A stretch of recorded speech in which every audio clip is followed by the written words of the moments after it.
Hi guys, I'm back again today with Geography Now Germany. Well, let me fix this a little bit so we have bigger space for the video. Okay, yeah. I think nobody needs to see my shoulders. Okay, yeah, that's fine. So the video. But anyways, Geography Now Germany. So before we start, don't forget to subscribe, click the bell button, and let's get it. All right. Lederhosen, Schnitzel beer, bratwurst order, bread and beer, complicated history beer, no humor, EDM, and gummy bears that will kind of like give you diarrhea, but it's like worth it. Yes, those are such horrible stereotypes that every German is so sick and tired of hearing. One gummy bear? I like horrible. It's time to learn geography now! Hey everyone, I'm your host Barbie. So, we've conquered Belgium's castle, jumped through Denmark's lagoon, danced through France's forest, and now we've made it to the final boss of the EU, Kingpin Germany. Level 1, You know, begin. I didn't watch any of those. This is my first Europe. Ah, you know why I'm smiling. Yep, Geography Germany now. has a lot of territorial anomalies. We'll get into that in a little bit, but first, Germany is located in central Western Europe, bordered by 9 other countries. Don't forget little Luxembourg, with small coasts on the North and Baltic Seas, which they own about 50 small islands. Now, Germany, like the US, is a federal republic which has 16 smaller states, or Bundeslande, each with its own constitution, 3 of which are cities, the capital Berlin, Hamburg, and Bremen, which is actually kind of like 2 cities, including Bremerhaven on the coast, but they kind of act like one entity. Fun side note, Lower Saxony is actually geographically situated further north than regular Saxony. Now let's jump into the fun stuff. Now we already discussed the Jungholz Quadrupoint and the Vennbahn railway enclaves with Belgium and Austria. However, there's a few more. The entire town of Bussingen am Hochrhein is surrounded by Switzerland, whereas part of the Konstanz is cut off by the Rhine River and surrounded by Switzerland. However, immediately across the river, a small patch of empty land on the German side actually belongs to Switzerland. Finally, they split the island of Usedom with Poland in the north. Germany is interesting because every state in the country has its own distinct culture, dialect, history, food, traditions. I mean, Bavarians will be quite drastically different from Schleswig-Holsteiners. Honestly, I didn't know any of these. Germany to me is just like a country that is Germany. Like, there's only Germany. I don't know anything about the different cultural differences in different regions. I didn't even think, oh, this is gonna be a lot, but I'm here for it because I don't know the differences, so I want to know the differences. Mecklenburg-Vorpommern will be different from Saarland. Do they have even different accents, do you think? History. Basically, in the quickest way I can summarize this, Germanic tribes, Roman wars, Charlemagne, 3 kingdoms, this guy marries an Italian, creating a whole new mess called the Holy Roman Empire, made up of 300 smaller separate kingdoms, states, and dukedoms, which had nothing to do with Romans. Teutonic Knights, Brandenburgs became Prussia, Habsburgs became Austrians, Lithuanians and Poles made their own thing, whereas the Hungarians joined the Austrians. Wars, battles, Napoleon comes over and messes everything up, and finally, German nationalism surges, and in 1871, Otto von Bismarck creates the first proto-German unified state. And then they're all like, oh dang, we came late to this game. We gotta scramble for some colonies. And that's how all of these countries at one point spoke German. Oh, and also keep in mind, like 300 years before this, a German banking company obtained colonial rights to Venezuela for like 20 years. They were looking for the lost city of El Dorado. So technically, you can kind of say Germans colonized the Americas, but it wasn't like a nationalized conquest thing. Fast forward even more, and then you get World War I, the monarchy ends, Treaty of Versailles, they lose land, Nazis come in, World War II, Germany splits in 2 for about 40 years, and then finally, we get the Germany we have today. East Germany, consisting of these states, is today still quite different from the rest of Germany as it was first occupied and influenced by the Soviet Union. They are generally not as well off economically as the rest of the country, as you can still see the blocky Soviet-style buildings sprawled throughout the regions. In fact, the city of Berlin was split in half, and the west side was actually an enclave of West Germany, only accessible by train and highway. You can even see from a satellite image the divide. East Berlin still uses the yellowish tinted sulfur vapor light bulbs, whereas the West still uses fluorescent and mercury arc white tinted light bulbs. Now the funny thing is, although Berlin is the largest city in Germany, the busiest airports are actually Frankfurt, Munich, Dusseldorf, with Berlin Tegel ranking at number 4. Otherwise, some top notable landmarks and spots would be the Brandenburg Gate, the Valhalla, Cologne Cathedral, the Ulminster Church, the tallest in the world, the Berlin Victory Column, and hundreds of castles all over, the most notable one probably being Neuschwanstein, the concept behind Disney's Cinderella Castle. Germany also has over 400 zoos, more than any other country in the world. And of course, everybody knows about the Autobahn, the highway system in which if you see this sign, it means there's no speed limit. And it's like that for a huge portion of the roadway. And no wonder, I didn't know that. I've never known that or seen that ever. This is my first time. What? No speed limits, okay? Just like vroom. So it's good to have like a sports car there then. What is life? Considering how vast and wide those cultivated countrysides can get, time for level 2. Okay, think of it this way. In Germany, the more down you go, the more up you move. Basically, Germany lies on the Atlantic shelf in the north that starts with the mudflats in the North Sea. Seriously, this island right here is accessible only for a few hours by foot until the tide comes and floods everything. Then everything just kind of creeps up into the Alps in the south by Bavaria and Baden-Württemberg, with the highest mountain, Zugspitze, located right along the border with Austria. Kind of like France, Germany is filled with a vast irrigating network of rivers like the Spree, Elbe, Weser, Rhine, and of course, the mighty Danube that starts here. About a third of the land is arable and another third is woodland, and after a millennia of civilization, Germans have cultivated the crap out of their country. Most agriculture, of course, happens in the North Flat Plains and the central regions of the country, which is, by the way, kind of like Europe's tornado alley. Due to its position sandwiched between the Arctic blasts of Scandinavia and the moist, warm jet streams of the Mediterranean below, Germany can be an atmospheric war zone in the summer. There are more tornadoes on average in Germany than any other country in Europe. Oh, really? Speaking of flat farmland, Germany is the it. world's largest rye and hop producer. Germans absolutely love their bread. There are over 300 different kinds of bread in the country, more types than any other country in the world, and almost every meal incorporates some kind of slice or small bun or Brötchen of bread. Hast du gluten-free? Nein!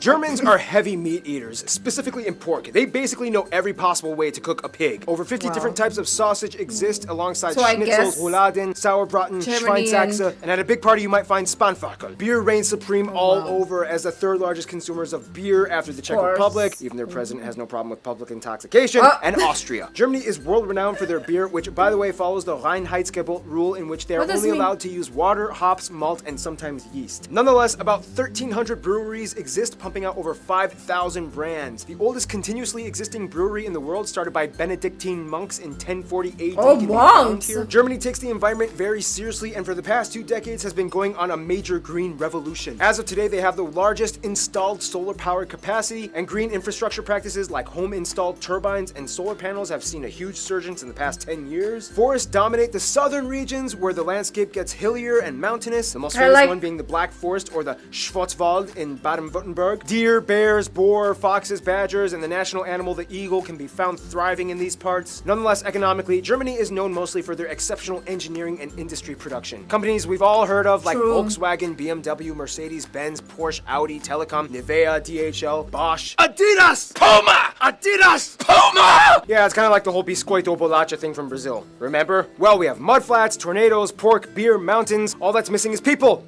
Level 3. Okay, the people, demographics. Fun little side note, in Germany, this is 3, not this. Now, if the EU was a family, Germany would kind of be like the dad who got out of rehab, reconciled with his wife and kids, and is taking his new life very seriously as he is haunted by the demons of his past every day. First of all, the country has about 82 million people and is the most populated in the EU, second most in Europe after Russia, and has the 4th largest nominal GDP he said, in the world. okay, never mind. About 80% mind. of the country identifies. I just got that because okay, never mind the other. I get it. You don't have to explain anymore. Most in Europe after Russia, and has the 4th largest nominal GDP in the world. About 80% of the country identifies as ethnically German, 12% other Europeans, mostly Polish, Italian, Dutch, and so on. Turks make up about 3.5%, Asians at 2%, and the rest are made up of other groups like Africans and Americans. Also, they use the euro, they use the C and F type outlets, and they drive on the right side of the road. Germany is without a doubt a global powerhouse. It is the strongest economy in the EU and makes up about 16% of the union's population. It's the 3rd largest exporter and importer of goods in the world. After the United States, Germany is also the 2nd most popular global migration destination. Germany experiences a high standard of living, tuition-free universities, if you get accepted that is, a mostly government-subsidized universal healthcare system, about a quarter is still privatized, and state pension for retirement at age 65. Now when it comes to language, things get a little tricky. Each state kind of has their own type of German. However, to get by, most Germans learn how to speak Hochdeutsch, or High German, which is the standard dialect. The European Charter, however, protects the minority languages of Frisian, Danish, Romani, Sorbian, which is like a Slavic-based language used along the Czech-Polish border, and Plattdeutsch, or Low German, which has similarities to Dutch and is typically used by the Amish and Mennonite communities across the world. In terms of regional distinctions, though, Germany is kind of divided into 5 cultural areas: Rhineland, East and Middle Deutschland, Norddeutschland, Baden-Württemberg, and Bavaria. Rhineland is on the west side and has a culture somewhat more influenced by France, more Catholics. Carnival celebrations are huge out here. East and Middle Germany was the part that used to be its own country for 40 years as it was influenced by the Soviets. Sorbians can also be found here too. Northern Germany has a coastal sea culture that identifies closer with Denmark and the Netherlands. They are also known for being kind of quiet and reserved. Baden-Württemberg has an interesting Swabian culture where they speak a dialect so thick that only about 40% of it is intelligible to other Germans. And then you have Bavaria, which is where the Americanized, perpetuated stereotypes about Germany came from, with Lederhosen, dirndls, half-timber, beer houses, and cuckoo clocks. For the record, Germans are sick of those stereotypes. It's like saying all Americans are cowboys with guns and horses. Speaking of stereotypes, some of the stereotypes in Germany include things like Saxons being very indecisive, Berliners are always bragging about themselves, Swabians are stingy, Bavarians drink too much, Hessians talk too much, Holsteiners don't talk enough, and so on. Words differ from regions too. For example, in High German, you would say Auf Wiedersehen, but in Bavarian, you would say Fiat die Gott. In Kölsch, you would say Tschüss, and in Rhineland, you might say Ayus. And there's so many compound words that get really long and complicated, like Rindfleischer Ticketerungsüberwachungsaufgaben Übertragungsgesetz.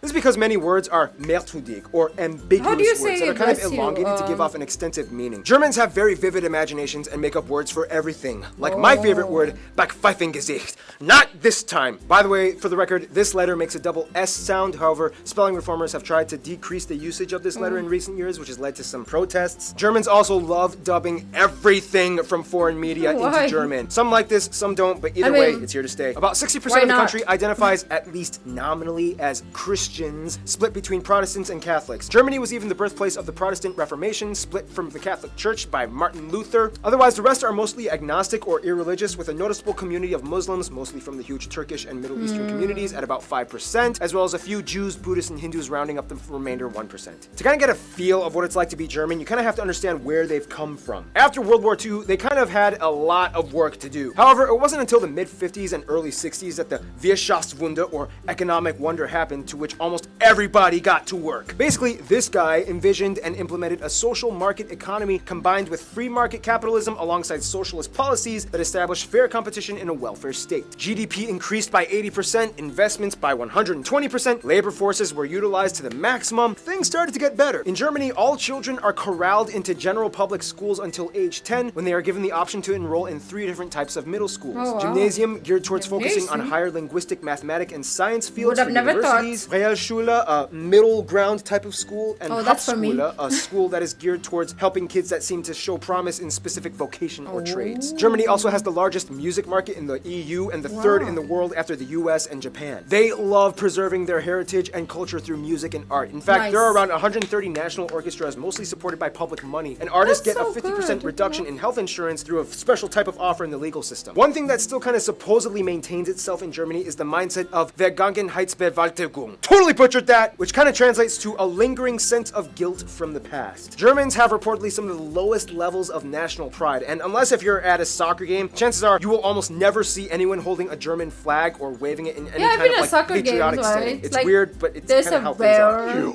Monster! They've made great strides to move on from the past. Nazi flags and Mein Kampf are incredibly illegal items to own in Germany, and they even have a rule, the Volksverhetzung, which basically says you cannot talk trash by denying the past atrocities. Some people say this infringes on free speech, others say it's good because it solidifies truth. Otherwise, some notable Germans throughout history include Charlemagne, although he was a Frank, but I guess it kind of counts. Albrecht, Dürer, David Friedrich, Gutenberg, Bach, Beethoven, Karl Benz, Albert Einstein, although Americans would like to claim that he moved to the US and became an American, Johannes Kepler, Johann Wolfgang von Goethe, Friedrich Schiller, Michael Shoemaker, Alex von Humboldt, and of course Karl Marx and Friedrich Engels co-founded Marxism. But one thing Germans do best would have to be diplomacy. To this day, the German passport holds the most visa-free nations out of any other country in the world, just beating Sweden. Therefore, you can kind of conclude that Germany kind of knows how to relate to people. Let's find out how in the final round, level 4.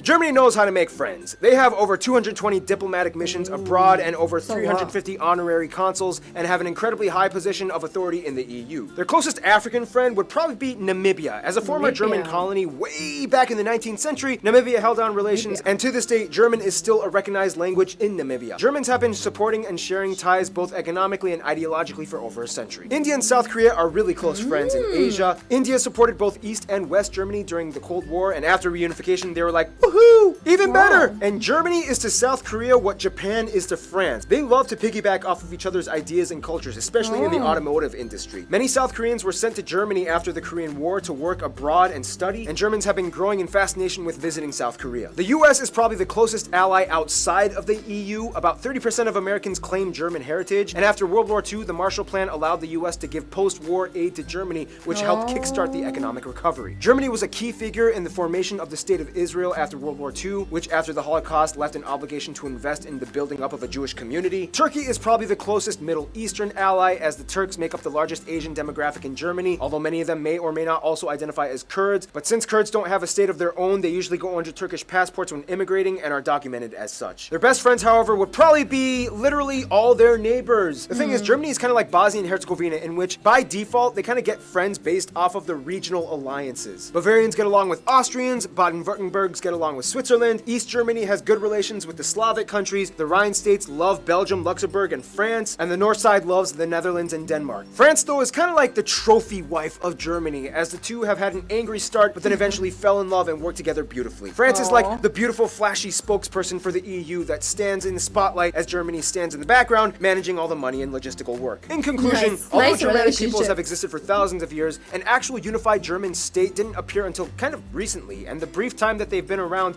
they've kind of gone through some of the most intense, world-revolutionizing historical events possibly imagined. Yet, they've come out working hard and building their way up to become a world superpower. You gotta give it to them. There's something about the Germans. And with that, final boss level complete. Stay tuned, another African state Germany has ties to, Ghana, is coming up next. Ghana. Ghana with Germany. Interesting. That is really, really informative. I feel like this doesn't even scratch, it doesn't scratch the surface to Germany, of course. This is a lot of history and culture that we would have to dig deeper into, but that was very informative because there's so many things still that we didn't know watching this video, like the cultural dialects or languages that they have in different regions. So this was very new to me. But anyways, thank you guys for joining, and I will see you in the next video because we're going to check out Geography Now Netherlands. So thank you, and I'll see you then. Bye.